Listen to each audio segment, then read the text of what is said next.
nouvelle face que je suis vraiment contente de voir et plus vieille face. Pas vieille dans le sens vieille. Vous comprenez, moi aussi je suis une vieille face. La salle est pleine à craquer. Une quarantaine de personnes sont assises en rond. Leur fébrilité est palpable. Une dizaine de mets trônent sur quelques tables appuyées contre un mur du local. Un cocktail d'odeurs délicieuses envahit la pièce. De voir autant de gens parce que je pensais qu'on allait être une dizaine. So I'm very happy to see we're so many people and it's not overwhelming in a bad way, but very very nice and I'm very eager to speak to each one. Nous sommes le 4 février en soirée. C'est le potluck annuel de Helem Montréal, un organisme qui dessert la communauté arabophone queer de la métropole. L'événement a lieu au centre communautaire LGBTQ. C'est quelque chose qu'on essaie de faire depuis d'année en année. Donc, c'est mon troisième personnellement. J'ai rencontré Farah dans son premier il y a 1 an exactement. La voix que vous entendez est celle de Samia, qui siège au conseil d'administration de Helem. Après s'être rencontrée autour d'un café une semaine plus tôt, elle m'a invitée à l'événement. Si vous avez des allergies, juste nous faire signe.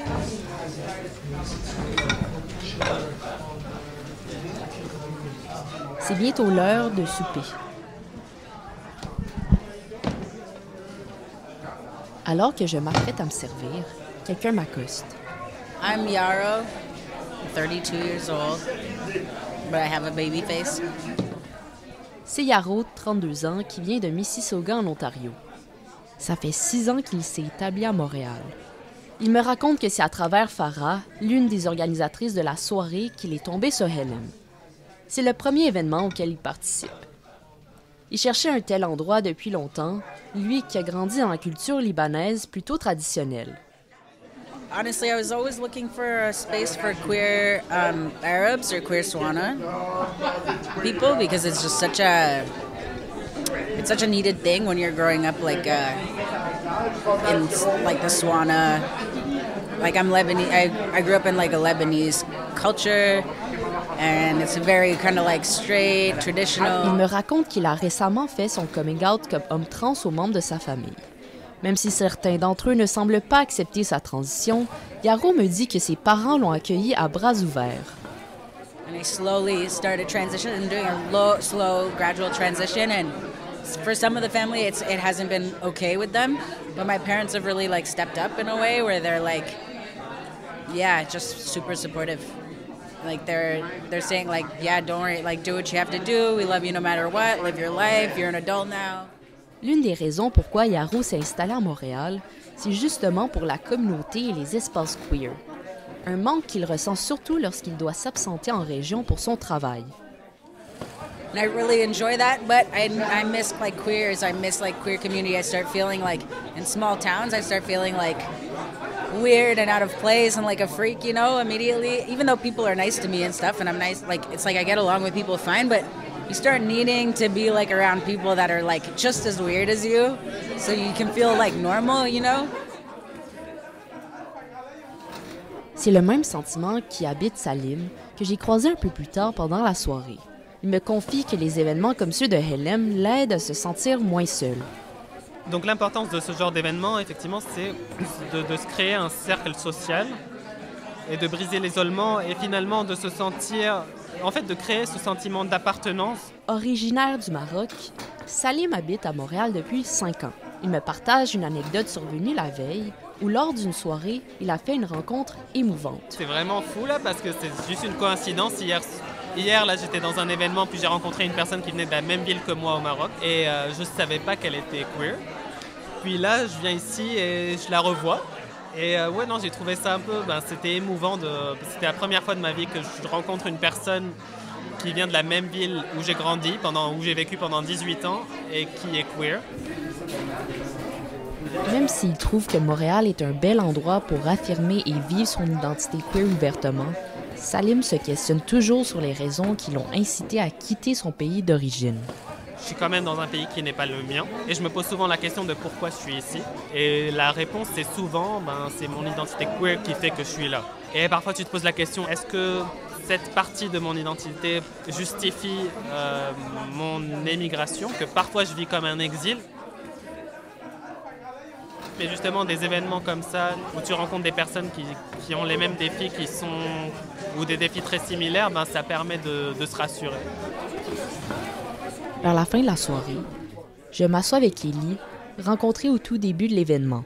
Ellie est un nom fictif pour protéger son identité. Je suis heureux d'être ici parce que je me sens safe, je me sens avec ma famille choisie. Je peux dire ça parce que c'est des gens que je me sens vraiment à l'aise avec, je me sens vraiment moi-même. Ellie a quitté l'Algérie récemment. Il me raconte qu'il n'avait pas la liberté d'être lui-même. J'ai quitté mon pays à cause de ça. C'est malheureux de dire, mais c'est la vérité. Je suis tout le temps à la maison parce qu'il y a du jugement d'ailleurs. I didn't feel myself. Il a commencé à se poser des questions sur son identité lorsqu'il était adolescent. À la fin de son secondaire, il a conclu qu'il n'avait pas le choix de partir. J'ai jamais eu la confiance de faire un coming out, soit mes amis, soit ma famille, parce que je sais vraiment que c'est pas facile. Depuis son départ, Ellie vit avec beaucoup de culpabilité. Tu quittes un pays, mais t'as toujours le cœur avec tes amis qui sont là-bas, avec tes amis qui n'ont pas pu sortir.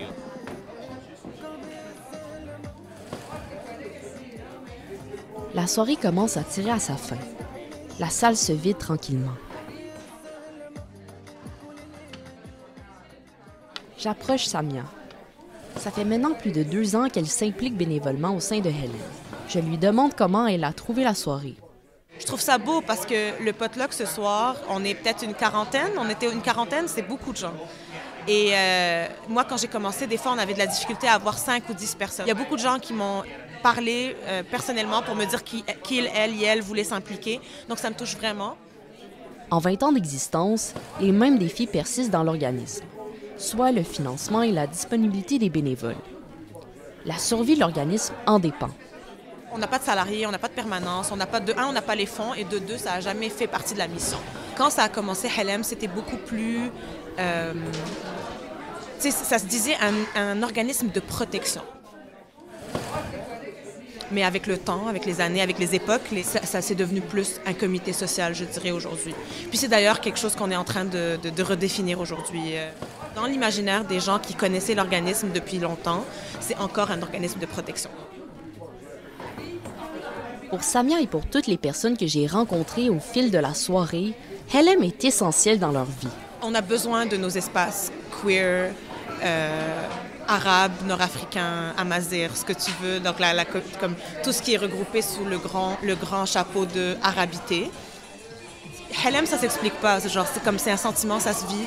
Puis j'espère vraiment, vraiment, vraiment que ça va durer vraiment longtemps parce que à chaque fois que je rentre dans un événement, je suis tellement énergisée. Même si je suis fatiguée, même si c'est épuisant, même si ça demande beaucoup d'efforts, ça vaut toujours la peine.